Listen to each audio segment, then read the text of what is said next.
sandy beach, pine trees, nicely paved roads. This is not a regular seaside resort. This is dacha outside of Mariupol, which used to belong to former Ukraine's President Yanukovych family. Now, this is one of the training camps of Ukraine's volunteer regiment, Azov. There are currently more than 20 volunteer battalions serving alongside the Ukrainian army in the defense of the country against Kremlin-backed forces. But the Azov battalion has attracted more attention than most, not all of it positive. Since the start of the conflict in East Ukraine, the Azov battalion has been singled out by the Russian media and accused of right-wing extremism and fascism.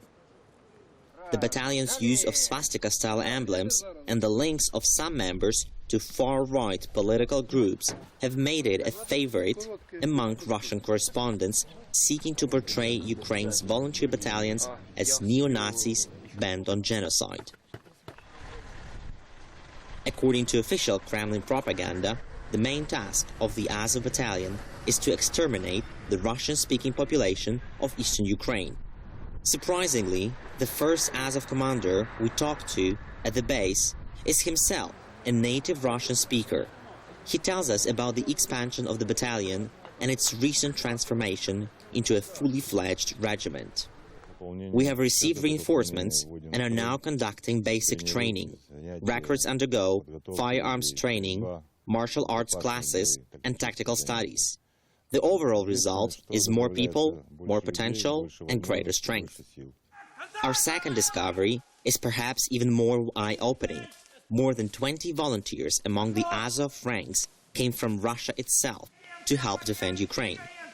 We spoke to one fighter, a 20-year-old Artyom, who came from Samara in the Russian Federation. He explains what motivated him to leave home and travel to Ukraine to join the fight against Vladimir Putin's imperial ambitions. I never supported the Putin's regime, which I consider to be anti-Russian. Here, in Ukraine, I can actually do something to fight against the regime, not only with words, but also with my deeds.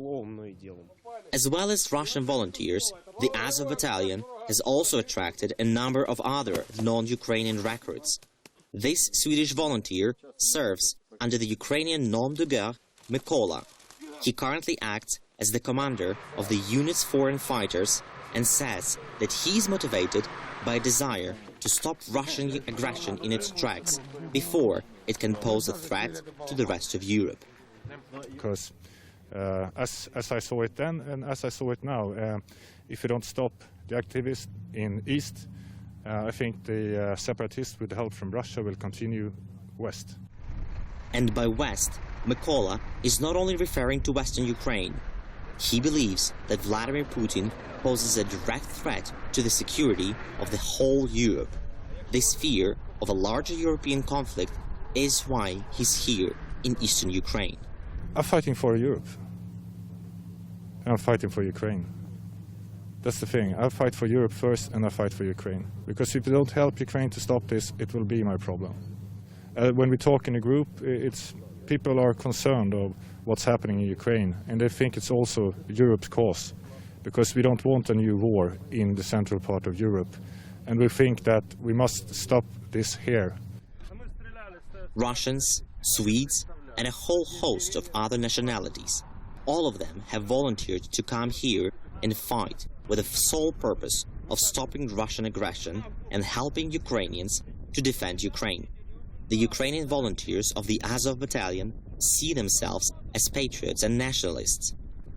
They tend not to take the many accusations of fascism and Nazism which have been leveled at them seriously. Most of cases we just laugh at people that call us Nazis or fascists or other things. Codenamed Viri, this 26-year-old Ukrainian volunteer is not a fighter. He serves in Azov's information center and tries to counter the myths and slurs which continue to dog the unit. Fighting for nationalism in our country, because nationalism is love to our nation, to our country, and it's brotherhood with other nations and with other countries. The fighters of the Azov regiment remain among the most controversial combatants involved in the conflict in East Ukraine. They are adamant that they are neither xenophobes nor extremists. On the contrary, they claim to be fighting to defend their homeland and all Europe from the threat posed by resurgent Russian imperialism. Foreigners have been made to feel especially welcome within the Azov ranks. This warm welcome has also extended to citizens of the Russian Federation, as long as they have not come to Ukraine as invaders. This is Volodymyr Solhub and Ihor Tkach in Mariupol reporting for Ukraine Today.